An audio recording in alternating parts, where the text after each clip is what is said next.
Alors, ce Shabbat, nous allons lire la fameuse paracha de la révolte de Korah contre Moshe Rabbeinu. La Mishnah dit Et Zoé Mahloket She'ena Leshem Shamaim. Qu'appelle-t-on une mahloket, une querelle, She'ena Leshem Shamaim, qui n'est pas du tout Leshem HaKadosh Baruch Hu. Alors on répond aux mahloket Korah Vechol Adato. C'est la querelle de Korah Vechol Adato et toute son assemblée. Alors, la symétrie avec mahloket She'il et Shem Shamaim. Une mahloket, une querelle, une discussion qui est les Shem Shamaim. Qu'est-ce qu'on a dit? Zon mahloket Hillel et Shammai. C'est la mahloket de Hillel et Shammai. Il y a deux adversaires, un qui s'appelle Hillel et l'autre qui s'appelle Shammai. Ce sont deux camps différents. Les deux expriment leur opinion dans un but tout à fait désintéressé, dans un but de glorifier le nom de HaKadosh Baruch Hu. Tous les deux sont d'accord pour le but de la discussion, mais quant à la discussion, il y a des différences, il y a une querelle. Tandis que Korah, l'adversaire de Korah, c'est Moshe. Et on n'a pas dit Korah ou Moshe. C'est la mahloket de Korah avec Moshe. Et là, qu'est-ce qu'on a dit? Korah vechol adato. Cela veut dire que Moshe Rabbeinu, lui, quand il discutait, toute sa dispute avec Korah était les Shem Shamaim. Lui, il était dans un but désintéressé, dans un but tout à fait pour HaKadosh Baruch Hu. C'est Korah qui avait un but autre, un but intéressé, un but pour lui-même. Mais en réalité, la Mishnah veut nous dire que même dans le camp de Korah, il n'y avait pas du tout un consensus, il n'y avait pas du tout une unanimité. C'est Korah vechol adato qui étaient en discussion eux-mêmes. Chacun faisait sa querelle pour lui-même. Datan Babiram était contre Korah. Bien qu'ils étaient contre Moshe, mais ils étaient contre Korah. Donc Korah était contre Datan Babiram était contre Korah.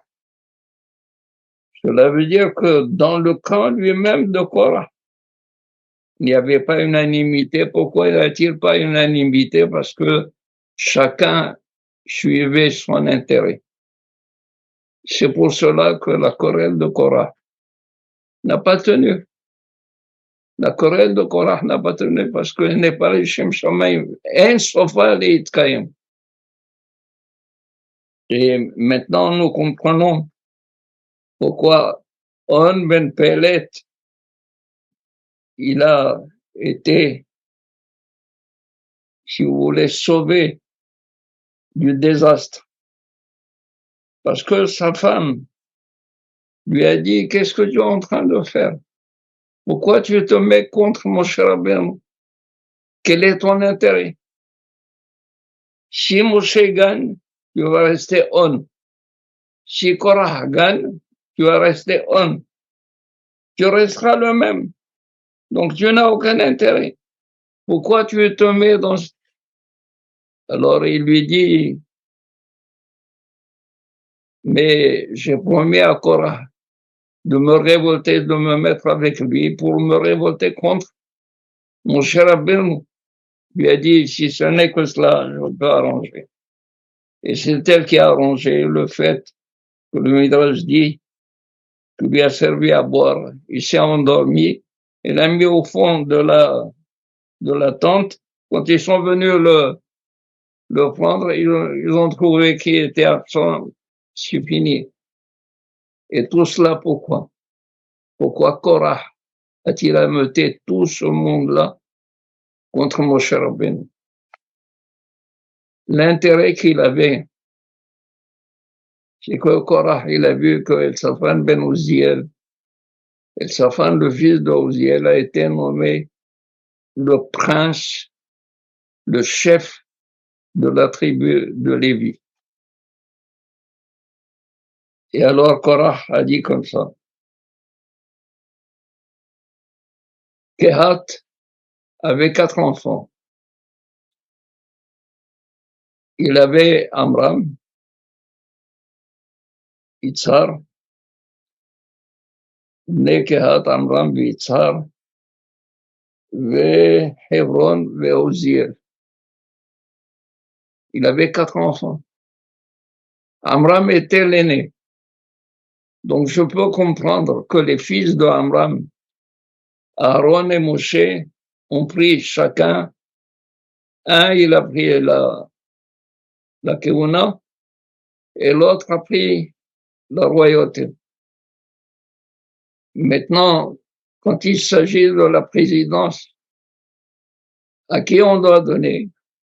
Au fils deuxième, celui qui suit Amram. Celui qui suit Amram, c'est Yitzhar. Et Yitzhar, c'est le père de Korah. Korah ben Yitzhar ben Kehat. Alors il dit, comment se fait-il que Moshe Rabbeinu, il a été chez Uzziel, le dernier fils de Kehat, pour nommer son fils Uzziel, n'est-ce pas, Elsafan, le fils de Uzziel, qui est le 4e fils, à la présidence, au lieu de me la donner à moi. Et puisqu'il ne me l'a pas donné, alors je vais me soulever contre Moshe Rabbeinu et je vais annuler toutes les décisions de Moshe Rabbeinu. Et voilà que Korah, Vaikach Korah, Malakah Korah, qu'est-ce qu'il a pris? On ne dit pas quel est le complément d'objet direct. Qu'est-ce qu'il a pris? Vaikach Korah, Korah a pris. Barachim nous dit, Mekahra Laka Leatzmo. Il a fait une mauvaise affaire, Korah, pour lui-même. Il a fait une mauvaise affaire, Laka, Meka, Ra, Leatzmo. Korah, Pikeah Hayat. Rachid nous dit, Korah était un homme avisé,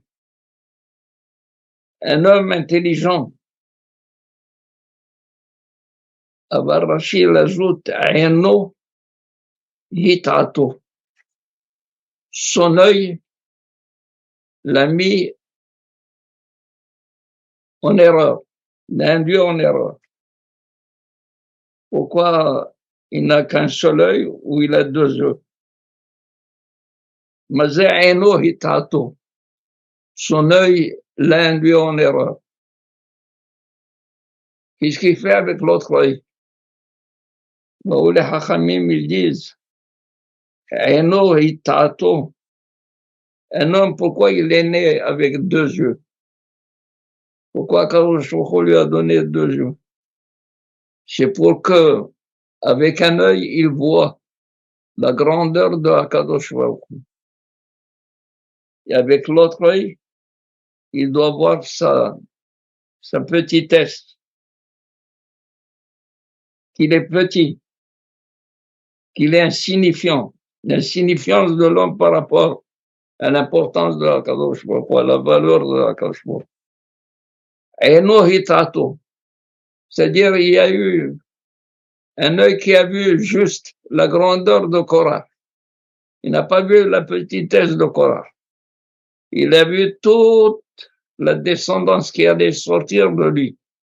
Et qui allait sortir de lui, Shmuel HaNavi. Shmuel HaNavi était de la descendance de Korah. Qui lui, on a dit pour lui, Shmuel, Moshe et Aaron, Bechoanav, Moshe et Aaron, quand ils étaient au service de Akadosh Baruch Hu, ou Shmuel Bekorishemo, Shmuel égalait à la fois Aaron et Moshe. Donc il a vu que de ses enfants allait sortir Shmuel qui allait dépasser Moshe et Aaron. Alors il a dit, si j'ai le mérite d'avoir un enfant comme ça veut dire que j'ai un mérite et ce mérite dépasse celui de Moshe et de Aaron. Et puisque Moshe n'a pas eu la possibilité de voir comment devait me récompenser ou de me mettre ou de me placer comme président de la tribu de Lévi, il a préféré notre cadet, le fils de Rouziel et sa femme. Alors j'annule toutes ces éditions. Et malheureusement, cette mahlouquette a amené un désastre dans tout Israël. Ça, c'est le résultat. Il y a eu 14 700 morts qui sont morts, à part ceux qui ont été avalés par la terre, quand la terre s'est ouverte. Moshe Rabbeinu a dit, Hashem, si la création avait prévu l'ouverture de la terre, qu'elle s'ouvre, sinon qu'il la crée maintenant. Et Akadosh Baruch Hu a fait cela. Il a ouvert la terre pour avaler, pour en souvenir.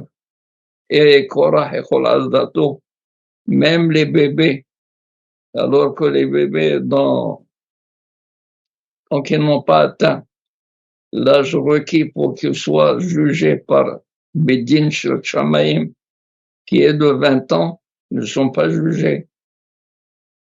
Les bébés ont été jugés, ils ont été punis et châtiés.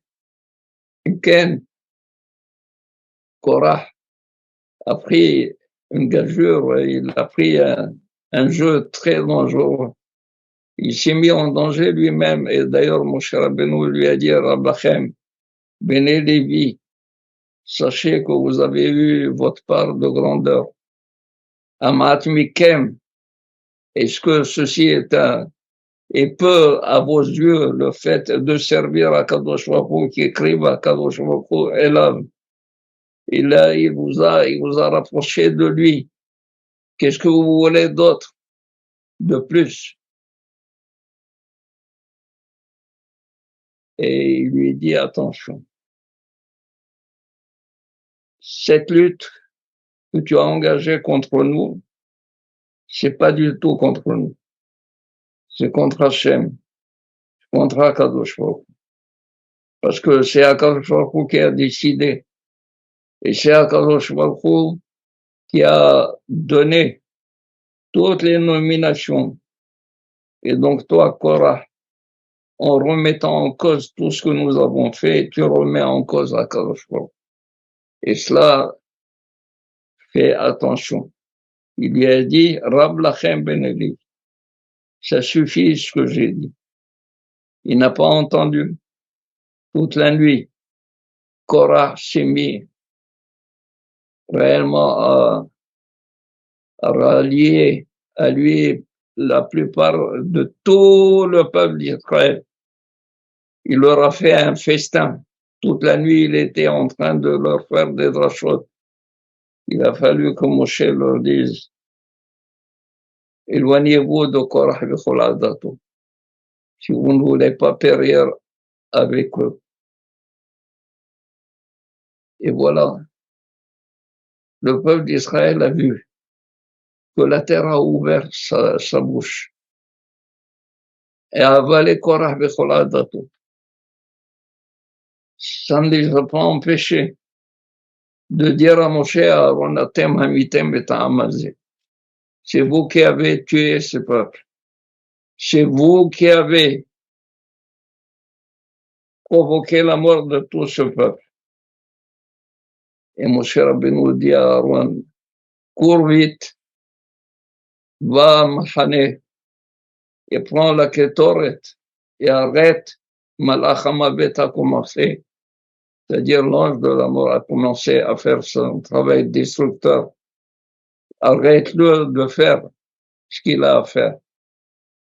Et justement, quand Aaron est venu, il a arrêté l'ange de la mort. Et l'ange de la mort lui a dit, de quel droit tu m'arrêtes? Je ne fais que la volonté de Akadosh Baruch Hu. Il a dit, Moshe, lui aussi fait la volonté de Akadosh Baruch Hu. C'est lui qui m'a dit de faire ce que je suis en train de faire. Si tu ne me crois pas, viens voir, Moshe est avec Akadosh Baruch Hu. Et la Magefa Neatzara, cette épidémie, après la mort de 14 700 personnes qui ont péri à cause du fait d'avoir accusé Moshe et Aaron, d'avoir provoqué la mort de cette assemblée de Korah, qui eux étaient responsables de leur mort. Eh bien, Aaron a arrêté la Magefa. C'est pour dire ce que nous disent les Hachamim, que la mahloket n'est pas bonne. Il n'y a que le shalom qui soit important et que nous devons toujours rechercher le shalom entre nous, le shalom dans Israël. Hashem mevarech et amo b'shalom Akadosh Baruch Hu a béni son peuple par la paix. Yeh ratzon sheyasim shalom ba'olam. Amen. Ken yeh ratzon. Shabbat.